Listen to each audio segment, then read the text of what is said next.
subtlety. You don't want to. Well, that depends on like the type of film. If you're going for like a actual like realistic, not live action, but film. But if you're doing like an anime, like going full in the anime trope, eccentric. You always got to go eccentric.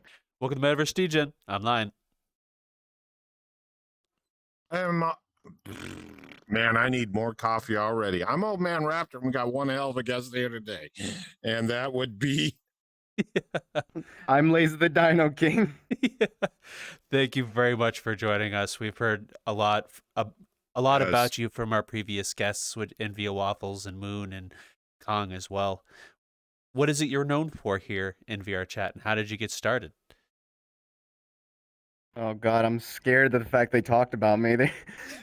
So pretty much I do body acting for plenty a number of studios, but my main ones are Metacosm and Penrose Studios. Oh, so what got you into body acting in Vrchat and Vrchat itself?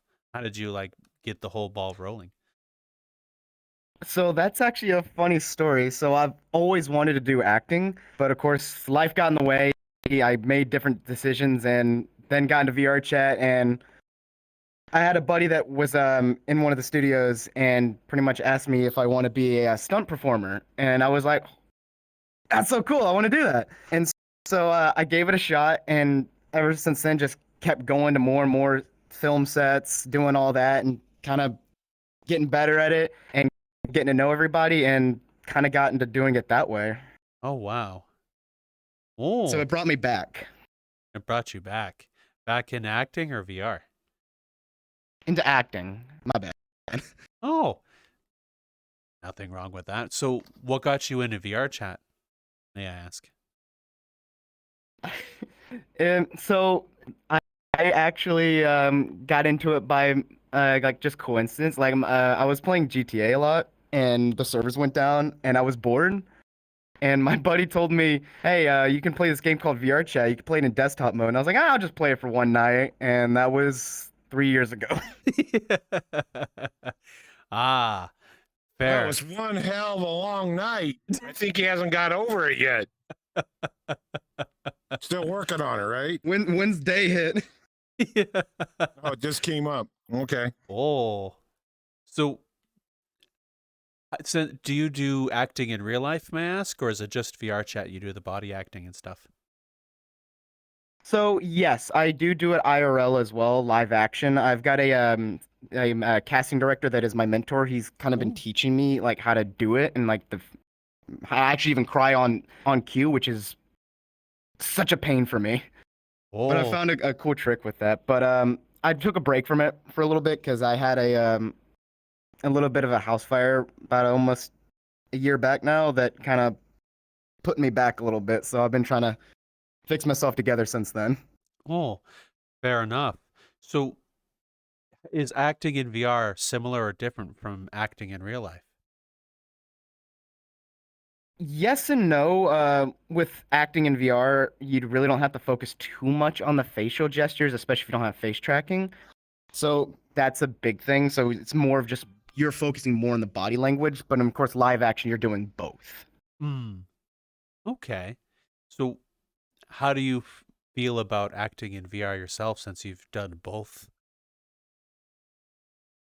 They both have their, benefits to me. Like I learned from both to be able to help me with in here and out there. So each one is contributing off the other.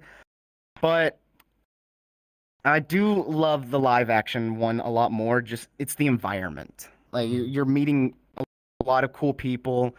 It. I also love VR filming. Like I love like everything you could do in it. Like the possibilities are endless. Hmm. When you initially hopped in VR, did you expect yourself to be in the position you're in? Oh no! Oh no! No! No! No! Not at all. I I came in here to be a goofball. Hmm. Fair, like most of us. I can definitely understand. Um, what kinds of roles have you played here in Vrchat or in VR filming? So I did April in Penrose Protocol, Lucina in Emergence. a lot of different extra roles in into the metaverse. I've started doing a lot of the Kakashi parts recently. Hmm. Uh, Pretty much a lot of extras and doing some of the main roles for a lot of the characters in a lot of these films. Oh, so since you've like with Emergence, Lucina, as you said, um, how do you feel about the character yourself playing as Lucina with an Emergence? I I I can like connect with her. I can understand like how her thinking is and like how she would be acting in these moments. And so playing as her is pretty easy for me just because I can understand her character and I've put myself in her shoes. Mm, So it kind of just feels natural. okay. I got a question, Lauren. I got a question. What part of safety do you use? Because we never really talk about that, knowing that you've done it in real and in VR. What safety setups do you do, knowing you got your gear and stuff like this? I don't know how depth that you go into, some of the action setups and stuff like this. Everybody's only got so much room. How much safety do you protect to make sure that you don't, like Lion decide to break one of his controllers because he's playing a video game and shattered it to a million pieces? What safety do you have? So I'm so sorry you broke a controller. I've done the same thing many times. Yeah. Um, so what I do is I've got my room like soundproofed and padded, so in case I walk into a wall, I'm not gonna, knock myself out. Um, Other than that, it's just knowing I'm keeping my room pretty much empty, like the one I play VR in, and knowing the room, like knowing how much space I got, and keeping track that way. And after each shot, go back to the center, know where you are, always make sure where you're at. That's the biggest thing, because even though I've got those things on the wall, walking into it's not fun. It's always just pretty much keeping an eye out where you are in the room. Mm. Oh, fair. And don't feel sorry for me breaking my controller. I was the idiot who wasn't paying attention. There was a nightstand I thrusted my controller into. Lessons learned. Okay, so it's your fault then. Oh yeah, it's definitely my fault. I do have a Yeah, it's I all do have a you. question for you based on your roles and stuff as well. What kind of preparations for Lonnie's Emergence, for an example, since it's the most recent thing out of Studio Penrose, what kinds of preparation do you do for your characters? So for me, if I have lines, I'll read them in advance. That way I can have them memorized, so I'm not like worried about reading them on the spot. That way I can, instead of focusing on the lines and thinking about those, I'm able to focus more on the body language, the body movement, and the eye movement. Because with Lucina and Emergence, we had like a little like eye puppet thing that I could control with my hand, Hmm? and so I could focus more on that since I already had the lines memorized. Hmm. That's pretty much what I do. I always prep by memorizing lines and then thinking about how I want to go from it from there. Okay. So with like the eye puppets and facial gestures used through the expressions menu, as well as body acting, how does one portray emotion in VR since you got that missing piece? So that one is whenever you look at it, like you have to again think about how they would think about in their shoe and like in those moments and play around with the like the like puppet wheel and everything. Look to see which reaction looks like what you're trying to get. Like I'm trying to look tired or sad. Do the slow blink, kind of tilt the head down and everything, like keep the eyes slightly closed a little bit more to give like the idea that she's tired or they're sad. Hmm. That's really just playing around with it, seeing what works. Hmm. With any of the roles you've played so far, was there any scenes when you were trying to portray a certain emotion and you were surprised at how well it came out? Yes, yes. With the Penrose Protocol, like at the very end with April's death, Hmm. I was just playing around with it, and it worked tremendously well in our favor. Oh, yeah. It, Mood was telling us about that scene, and that was one of the scenes that stuck with her as well as the death. Was the death scene? yeah, that it was. I loved playing that character. I loved both not Lucina, Lilith and April in that film.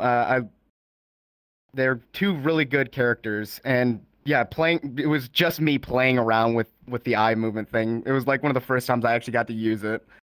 Ooh. And I was just like, oh, this is a wheel. I can do things. So with that character, you've said a few times here that you can put yourself in the shoes of the character. What about that character do you think that made that scene fit well? For April or Lucina? The death scene, the character with the death. Oh. So with that one, I definitely can't put myself in the shoes of somebody dying. That's just something I can't do. But it was putting myself into her like way in advance, knowing she's a stoic character and thinking about just, from watching a lot of movies and emotional scenes, just like death scenes and everything, what would really make it feel believable and,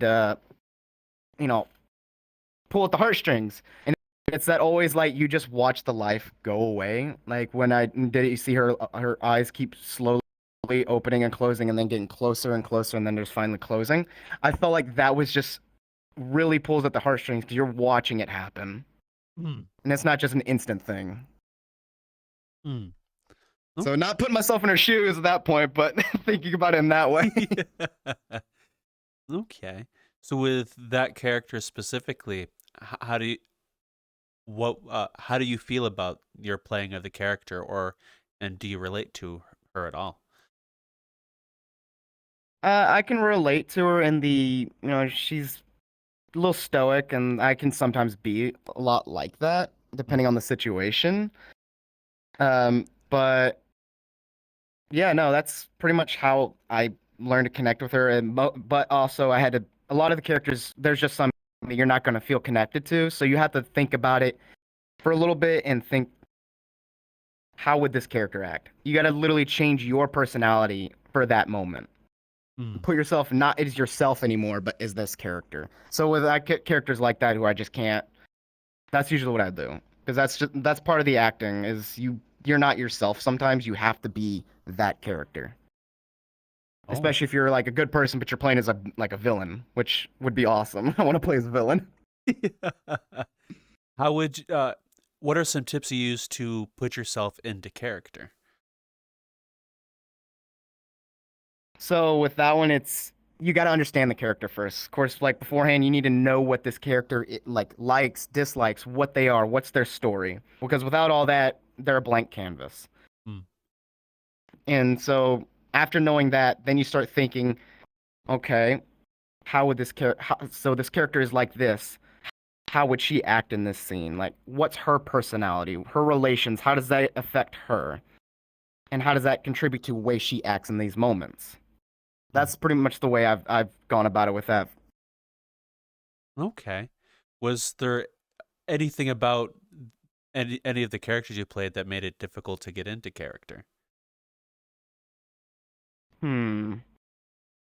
I would say, can't think of it off the top of my head. Ooh. I would probably say in, gosh, it's leaving my head right now. Voicemail. I played a little bit of the main character. I wasn't. Most of that was a bunch of different people because I worked a night shift at the time, so it was hard for me to get to film sets. But I'd say probably playing him just because I've never been in a situation he's in. And more the fact I couldn't think how I would act in these moments. And it was like really tough for me to, so I just had to go with it. I was like, just go with it. Okay. So for those who haven't seen Voicemail or know the main character, would you mind explaining that a little bit to people?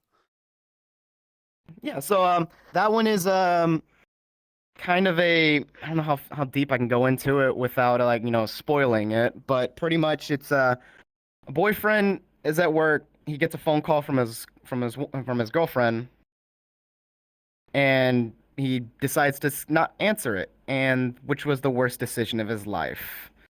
And he comes to regret it throughout the whole film. I don't want to spoil anything with like what the phone call's about, but pretty much it's something that sticks with him throughout the whole thing. Ah, okay. So, what about the situation made it hard for you to relate to or get into? So it was the whole film. It's in I can't remember the world's name. It's been a hot minute since I've been there, but it was like a really strange world and like all this crazy stuff. And I'm just looking at it. I'm just like sitting there thinking about the game Little Nightmares, and I'm just like, I don't know how to act here. Like I don't know what I would do if I saw this stuff. How do I? And we're like doing some slow walk scenes and everything, just acting scared, and without the eye puppet because the character didn't have that on that avatar, and just the whole sequence. I loved working on it, but I was struggling to get into into the character. Hmm. Okay. So, how did you get involved with that film voicemail? Ooh, it was when I was just working still on Metacosm. Kong was working on that film with them, and they recommended some people, and and then he went around asking in the cat in the like for the actors and everything, and I was one of the ones who like came forward and started talking to him, and we worked on from there, and that's how we've started working together ever since. Wow. So, was that your first film with in VR? No, so I did a little bit in What If Mirrors Were Illegal, for Metacosm, helping out still with Into the Metaverse. That was actually the first one that I ever been on. I was a extra and stunt body actor for them for a good bit, and yeah, that was my first. And after that, went on to do all the other stuff. Okay. So, when you first started getting into VR film with like if mirrors were illegal, how did you feel that VR filming was a thing when you first started getting into the whole roles of things? I thought it was interesting. I never would have thought about like doing this stuff in VR, and I didn't think like it could be as advanced as it is, especially since it's even improving more and more every day, finding new tactics, more tricks, tips, everything like that. And just I didn't think it was going to get as far as it did Hmm. because it shocked me pretty much. I'm happy to see it be where it is, but it definitely it surprised me a lot. I didn't think this was even possible. Oh, to be honest, I'm very surprised myself that VR filming is a thing. As much I didn't really wasn't the last couple of years that I personally have seen all this stuff come about. So I will say what you guys in Metacosm and Studio Penrose, as well as many others, I think is fantastic. That what you all do. Yeah, definitely. It's amazing to see like everybody so passionate about this and like pushing it forward. And a lot of them have made some really I've seen some amazing work from a bunch of different studios, and it surprises me more and more like all these things that we can all do, and just seeing it all come together and build like this little film community it's incredible to me. Hmm. So, from the studios you've worked with, is there any experience in the outside world with filming, or is it people starting from VR getting into it? So you're asking like if I've met anybody in VR that did So, IRL filmmaking, or I'm sorry, sorry, think I'm a little within confused. within the filming community, is the majority of it like real life filmmakers coming into VR to record things, or is it the other way around, where people want to get into the community from VR? Oh, so it's more of the community going out into the into regular filmmaking. I've shown a bunch of people like in actual live sets like VR filmmaking, and I know at least one or two that have decided they're gonna try to get into it and see what it's like because they found it interesting. But definitely the some that I've shown are quite intrigued by it and they're curious to see where it goes. Hmm. Well, that's actually good to hear that people with experience that you've shown are interested in the whole means. I also know that you guys in Studio Penrose has won an award from Raindance as well. Yes, yes, it was for Emergence. That was a very great and that was an amazing moment, and met some really cool people there. The judges were really nice. The all the other filmmakers there, they did some good work, and it was very nice to meet everybody. Everybody's very nice. Mm. But yeah, when we won that, I won't lie, I had a little bit of a tear to my eye. I was quite happy. It shocked me a little bit. I don't blame you. What you guys did on that short film that won an award was some fantastic work. Congratulations, by the way. Thank you, thank you. And I definitely called my dad after that. I was like, "Yo, Dad, we won." Well, did you expect to win that award when for the Emergence? I was hoping to, but I wasn't like guaranteeing that to myself. I thought we had a chance, but I didn't know if we were actually going to. Hmm. Okay. So when we were waiting for it, I was like, my heart started beating. I was like, anticipating. I was like, come on, didn't who won? Fair. Um, what was? How does one get into uh award ceremonies like that with raindance? May I ask you? So Kong is the one who like set all that up, and so he did a really good job with that. It's pretty much just knowing, like, of course, the film community. They're the ones who everybody keeps track, and all the film community, not communities, the film festivals, everything like that. And then it'll lead you off to seeing if you can upload like your own film into the festival. Hmm. And it's just going about it that way, pretty much. It's just knowing the community, getting to which will then let you know about the events, and going from there. Okay.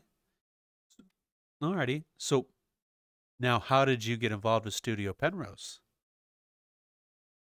So again, working with Kong for voicemail and then Penrose Protocol, and whenever he decided he wants to make his own independent studio, he asked most like some of us that worked with him before if you would like to come along and help me with this as well, and I was one of the ones that agreed.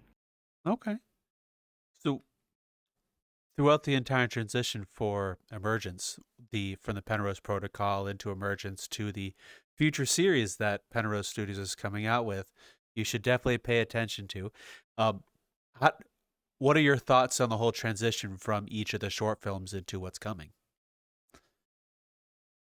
I think it's going to be something definitely to look forward to. I'm been seeing a lot what the series is going to be like, and it's going to be I'm really intrigued by it. Of course I always liked this kind of genre, so it works out in my favor. Hmm.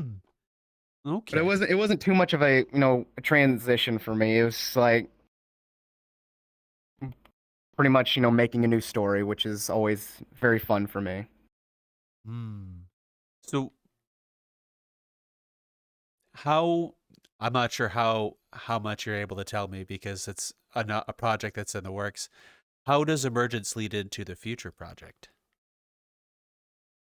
Ooh, I'm sorry, Kong. I'm gonna say it all. I'm gonna get in trouble. Just kidding. No.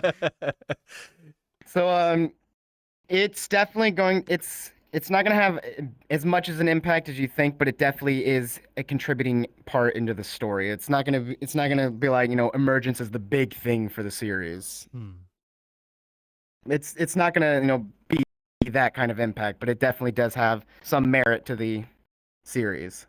Okay. Um, how do you feel about being taking part in a series filmed in VRChat with what Studio Penrose is working with? I'm I'm excited to work on it. It's gonna be something new for me. I've never worked on like just a plain series like this, and so I'm going in with all my cards on the table. I'm gonna try. I'm gonna do my best, and I'm gonna really go all out for this. Oh. Is there any ways you're preparing for this experience that you're trying out for the first time? So I will be. I haven't got what I like the right stuff yet. Like pretty much gonna get the character descriptions on characters and learn their traits and everything and how they act. And that's whenever I'm gonna start really practicing because we're still in the writing phase. Okay. So we're not it's not going to be just for a little bit longer. And once I get that, it's definitely practicing, getting to know the characters, and working on it from there. Okay. Uh, Actually, I have another two questions as well. One, how does like the scripts or the information in scripts you're telling us about differ from the exact same thing in the real world? And how did you get into acting in general? So they do have their big similarities because it's writing. So they are following the same procedure. You storyboard it, you write the character descriptions, everything like that. With how I got into acting in general is I I'm actually surprised it worked out. But I just Googled casting directors or acting teachers in my area. Came across one and messaged him and he got back to me. We started doing private sessions and everything. Hmm. And yeah, he's the one who's been helping me ever since. Okay. Are you, what kinds of things have you learned from doing those sessions, and have any of those translated well into VR? Yes. So some of them no, because of course it's facial. It's learning to cry on cue, and just practicing acting. Like he would give me scripts and everything and we just read them out and play it through there. And that's how it helped me like really focus on body language, so that helped a lot. Hmm. And that helped me also to try to do a lot of different, tricks and tries to do things to be able to see if it would work. And some of it does, some of it doesn't, just due to it being VR. Hmm. Okay. How important is body language to VR film? I think it's a very key thing because since we don't have too much with faces, if you don't do much with them, or if you have it, the body language will, combine with that to make it feel very natural, very real. But if you don't have that, it's still key to make it feel realistic and not stiff. Like with a character, like being in a moment, you want them to, act like they're actually in that moment. It gives you that feel, like it makes you feel like this is real, this is their story, and helps you get more into the film. It gets you more immersed. That's the word I'm looking for. Hmm. Okay. So when you're doing body acting, that's, as you say, is very important. Is grandiose gestures more the key, or is it subtlety? Subtlety. You don't want to. Well, that depends on like the type of film. If you're going for like a actual like realistic, not live action, but film. But if you're doing like an anime, like going full in the anime trope, eccentric. You always got to go eccentric. But if it's like for most filmmaking, it's subtlety. You don't want to overdo it. Okay. Um, s- what do you think VR filming does better, the grandiose or subtlety style? Mm. I They both do really good. I haven't seen too many of the eccentric style yet. I've seen a lot of mostly it's all subtlety, and that's also kind of more what my style is. I like the subtlety of it all. So Okay. that's where I'm gonna go. That's just for my personal like likes. Okay. That's fair.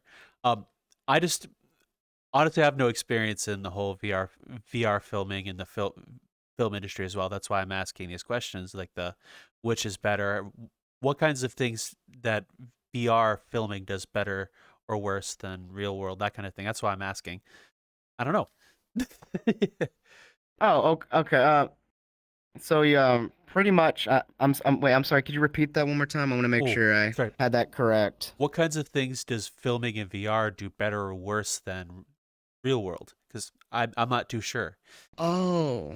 I Oh, don't do. okay. My bad. Now I understand. Yeah, sorry. I was a little confused there for a second. No, We're you're making good. You're good. a monkey puzzle out of it, Line. What the hell? That's my I'm good job. at that. I'm learning from you, Raptor. Okay. Hello. I'm interrupting the content you're currently watching, which is amazing content. You should go check out more of that, by the way.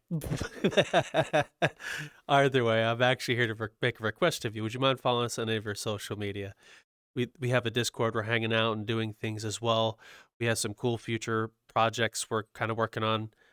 you'll see hints of it in our Discord, or you can just come hang out and talk with us for updates, and also chatting as well over on Twitter. You follow LionTurtle21, which is me, and you can get some other stuff over that way. We also have a Patreon, which we are doing some back of the house content, like you see us as a friend group hanging out, or we also have an extra show we're working on. And with that said, we have two people who also joined our Patreon as well, which is Training Fangs and a Forbidden Zero. So thank you both, and thank you for watching the content, because none of this would be continued without people such as yourself. So thank you very much. I won't keep it any longer. I know how these can get really annoying. Enjoy. Oh God, I'm You rubbing do off good, on you, Raptor. son of a bitch. So pretty much, see, I think the subtlety definitely for live action, that's usually what they do anyway, is subtlety. Mm. So they're work on the subtlety there, you're going straight into that. With the like the eccentric and everything, they do that better in here than in IRL. Just it's the art style. It's VRChat.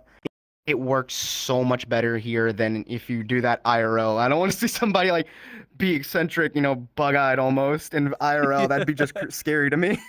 Yeah, I don't blame you. That would be really freaky to be seeing in real life. Just some dude flailing his arms in some anime style, yelling things randomly, screaming out they're gonna punch you with some really, really long named attack. I'm gonna get you. Ah! Definitely, that's definitely something I don't want to see. I'm sure if you go places like New York, I'm sure you'd see some wild stuff like that on a regular basis. Oh, 100%. I saw that in LA. You Oh, see some crazy stuff there. what do you mean? I'm curious now. Uh-huh. Eh, it's some of the people. You got your whack jobs, and you got some people who are doing stuff they really shouldn't be. Hmm, We'll say it like that. And fair. so when we're walking down Hollywood Boulevard, you see some stuff. Okay. So back to the whole differences of VR and real world. What are some things that VR does do better, like outside of body acting, like in general with VR film? And what are some things that real world does better? Since you have experience in both. Ooh, so with IRL, definitely it's the actors. They have so many more than us, Mhm. and they're very, very skilled at what they do. Hmm. And because they're focusing not just on body, but they're doing the voice as well in these moments, and they're really built into that character. They're able to not worry about tracking, anything like that, Hmm. and screwing up scenes that way. I really want to say camera work for VR. Because you can do so many different types of shots. Like IRL, yeah, you could do that as well. But of course, you got to get all the setup. You got to do all these things, set up dollies, things like that, to be able to get these scenes rolling. But in VR, you can literally control it from your hands, like drone the camera and keep it going. So it's much simpler to do it in VR Hmm. than in real life. Because, like I said, you have to set everything up. Hmm. Okay. So to a VR film, how is the actors more or in film in general, is the actors pertinent or is the camera work pertinent? I'm not, I'm gonna have a dumb moment. I'm not sure what what that word is. Well, pertinent. I could also be dumb, but I'll change the question a bit because which is more important, I guess, the film work, or is it the acting? Gotcha. No, I'm dumb myself, so it's okay. Um, I'd say it's the camera work for filming because you can have a great actor, but with bad camera work, the scene's ruined. Hmm. Okay. So what are some examples that the film work improves upon the scene?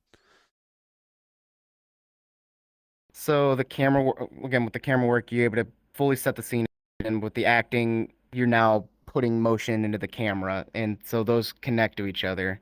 Okay. For scenery as well, you gotta have good scenery, or you don't want to be like in this unless the movie is like in that style and it follows the story, but you don't want somebody just sitting in a dumpster. Fair. It would just like be like, man, this scene's gross. The hell's wrong being in a dumpster? I'm always hiding in toilets and plants. It's just a little bit bigger house. Well, that explains a lot. Yeah, thanks. Okay. What have been some of your favorite roles you've played in both real life and VR? Oh, so live action, it's mostly been extra work, so it's not too much excitement there, like with what characters I love to play. But I do love playing those characters. Like one of them, it was I was a waiter talking to the main character, and that was cool to me. I was like, this is dope. But for VR, it's I would say April was my favorite character to play in Penrose Protocol. Okay. I really liked the story going in that one. Okay. What about the character makes that your favorite role you've played for April? The story, the tricks that I used for that one that also kind of stuck with me. Like for the first scene, the big walking scene, I just had a treadmill. I Oh, was just walking on a treadmill, which is was the scariest thing at first. Now I'm used to it because I've done it for a little bit, but it's just a regular old treadmill, and they plopped me on a dolly system, and so I just walked forward, and it led me through where I need to go.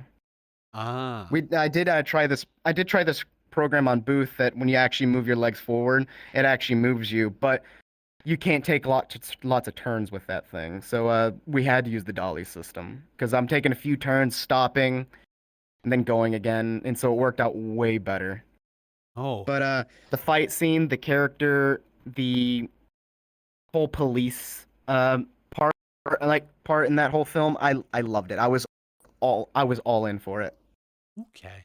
I remember hearing about a lot of those scenes you mentioned from like Kong, for example, and Waffles and Moon as well.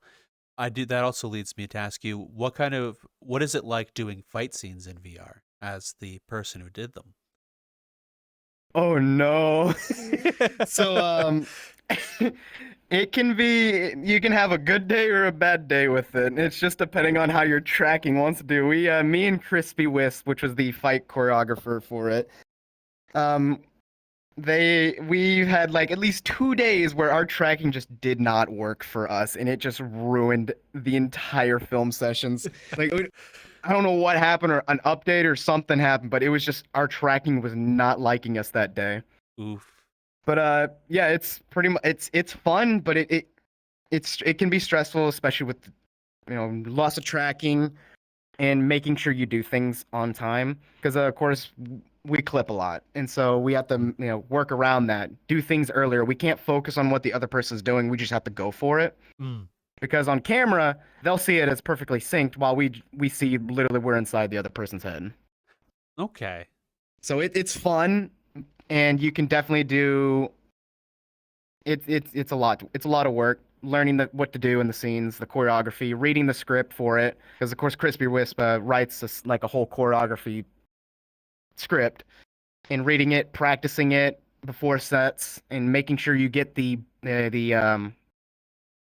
body so what I'm looking for, body memory for it. Muscle I know, memory. you know what I'm trying to say. Muscle memory. Thank you. Mm. Muscle memory for it. Look at me being. See, I told you I'm the dumb one. Oh, I could definitely be dumb. And a fun fact that may happen here: the more excited I get, the higher chance I'll lose my thoughts, because a bunch of things happening at once, and then so I definitely can get that way too. You're a lot smarter than you let yourself on to be honest. Give yourself some credit there, Oh bud. dang!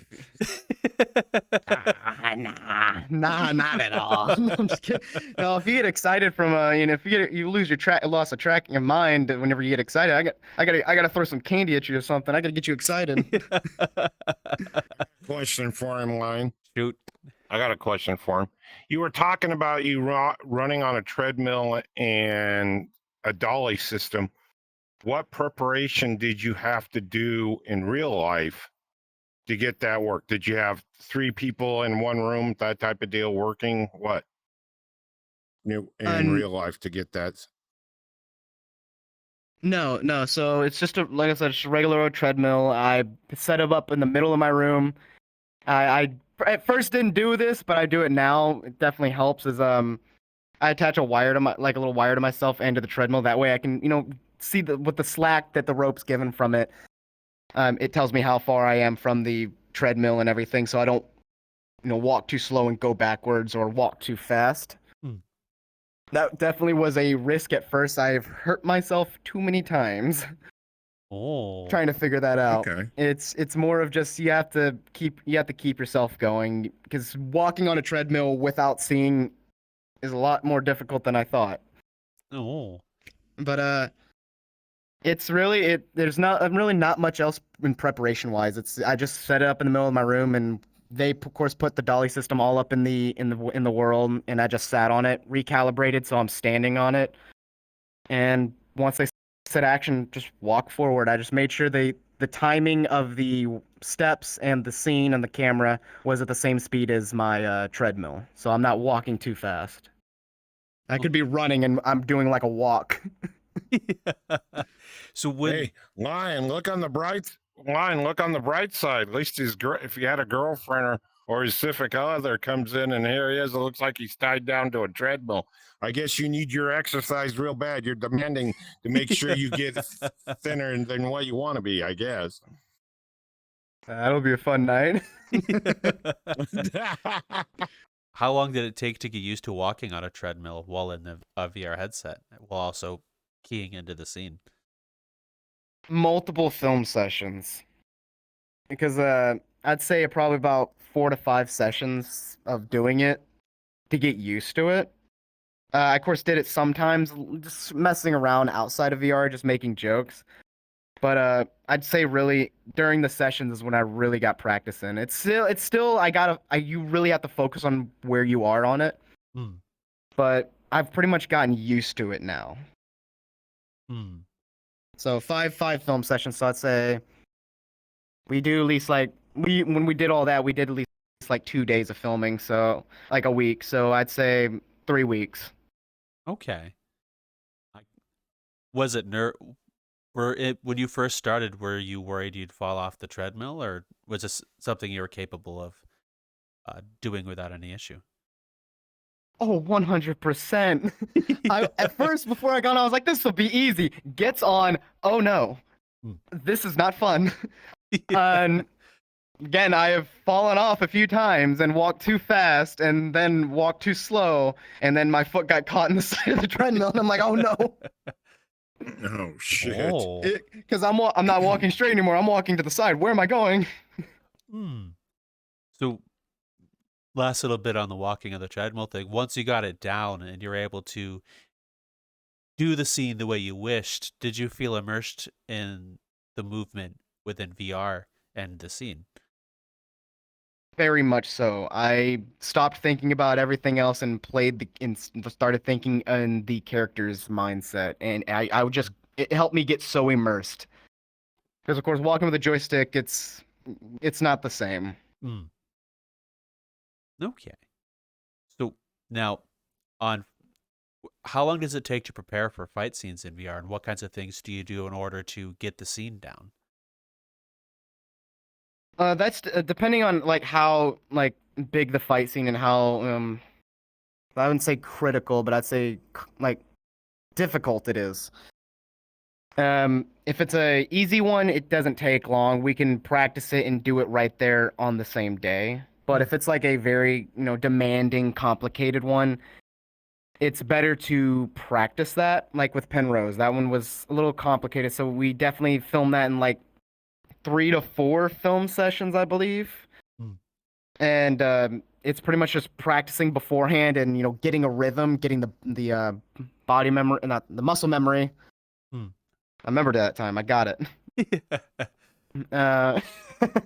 It's muscle memory, practicing, talking with the choreographer, so they were all on the same page. And then when we get on set, if we with Penrose Protocol again, even though we had it memorized, we just could not get this rhythm of this part down. So we did it to a little beat, like a bing, boom, boom, boom, boom, boom, and kind of when you get that third boom, you gotta be here. Yes. Okay. So So that's the metronome method that we. Yes. Okay. Is choreographing a fight to metronoming easy? And how do you keep your body moving so it looks realistic? Because we know in VR there's clipping and other fun, unique issues. Oh, so yeah, so with that system, it was a little difficult at first, but once I kind of got the rhythm down, it was fine. It was very easy. Hmm. But yeah, with the keeping it looking realistic, is you got to know we also practice, so of course, where our hands need to be, so we're not one putting our hand directly inside of their head and just finishing the fight right there. It's so sometimes we'll like put like a little camera right here, like sorry, this is where my hand needs to be, so boom, just leave it there, and then go from there and exchange, go from there. Hmm. But that's a lot of the ways we make sure to make it look realistic and not we're straight arming it or going through the head. Hmm. And it's just being loose. Don't be stiff to where your body's looking like you're like being rugged and jerking everywhere. Hmm. So as a, Put, ooh, sorry. oh, just, yeah, put yourself in like an idea of you're actually fighting. Pretty much, you're not gonna be like. Okay. One of the scenes that we've heard the most about is the police raid running up the office floors, which led to the explosion. What was the preparations for that like, and how did you get into character for that scene? And yeah. Ooh, that one, I loved that scene so much. I was way too into it for my own good. Of course, with the preparations, a lot of that was with the dev work, getting the world built, the explosion, everything like that. But for the character, I've always wanted to do a little like tactical shooter scenes similar to that, and so I was just going all in. I was like, I'm going to be as like what's the word I'm looking for? Not obedient. Um, I can't remember the word off the top of my head, but it starts with a D. But pretty much, I was trying to be as much of an officer as I can, just sticking to the program, being like all tactical and everything like that. Disciplined. That's the word I'm looking for. Ah. Being like a disciplined officer. I couldn't remember it. I told you I had problems. Hey. No, I'm just kidding. But yeah, that was the way I was into it. I was just way too, and I was so immersed in the scene, ready. I was excited. Hmm. So That's. ooh, sorry. Oh, no, you go ahead. You go ahead. So, was that your first scene like that in VR? Did you have other intense fight scenes in VR? So that was my first like actual like shooter scene. But if we're talking about like fight choreography, that was not my first. My first was in ITM, but for that kind of shooter style like raid on the building, that was my first. Hmm. Okay. Well, after you got your preparations down and you're doing the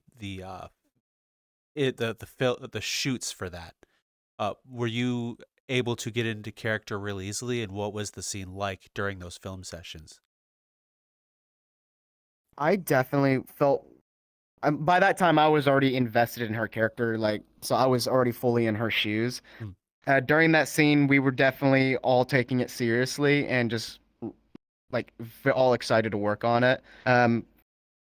So it was pretty much just it was fun, easy to like because everybody was excited, everybody was really working hard to do it, and we were definitely trying to push what we could do. And even the people who are getting like shot at were like, "Let's do this." Okay. You mentioned your first fight scene in ITM. May I ask what that is? Now, ITM into the metaverse. It was pretty much. I can't spoil too much, of course, but it was pretty much just I was a extra getting knocked down at the time. Ah, okay. Well, I'll try not to pry. I don't want to get you into any trouble with Metacosm or Studio Penrose, although curiosity is definitely killing me. Oh, believe me, I've been kind of for that film. I've been a lot of closing it out so that when I watch it, I'm like, oh, that's cool. I didn't expect this. I'm just like, I don't know what's gonna happen. So I've just been closing out like a lot of that, but Listen. Behind the scenes, we'll talk about Oh. the scenes, but Alrighty, just cool. kidding. What have been some of your favorite scenes or types of scenes to shoot during your time here in VR? Dark scenes, like emotional scenes. Hmm. I've always been in. I love action, but I've always loved like the darker parts in filmmaking, like Voicemail, Penrose. They had a darker tone to them, and that's what I really loved. Hmm. Okay.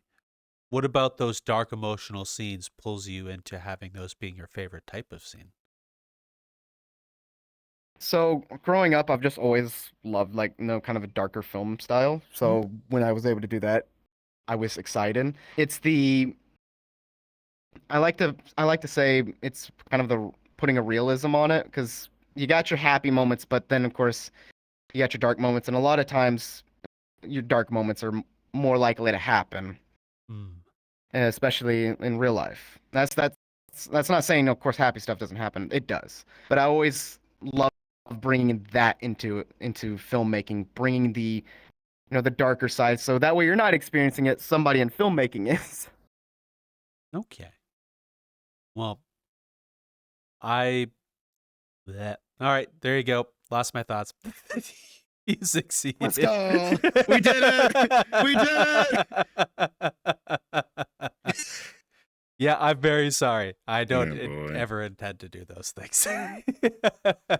So, when you first started getting into VR film, did you ever expect to fall in love with those kinds of scenes, like the dark emotional scenes, or is it something you anticipated initially? I definitely was like hoping to do them. I didn't expect I'd like to do them as much as I did because it's a slower, more emotional scenes, Yeah. especially in darker stuff that I love. I love really getting at the heartstrings and like really making you feel a way that a film wants you to feel. That's another reason I love dark stuff is just you can really get the emotions rolling in those films.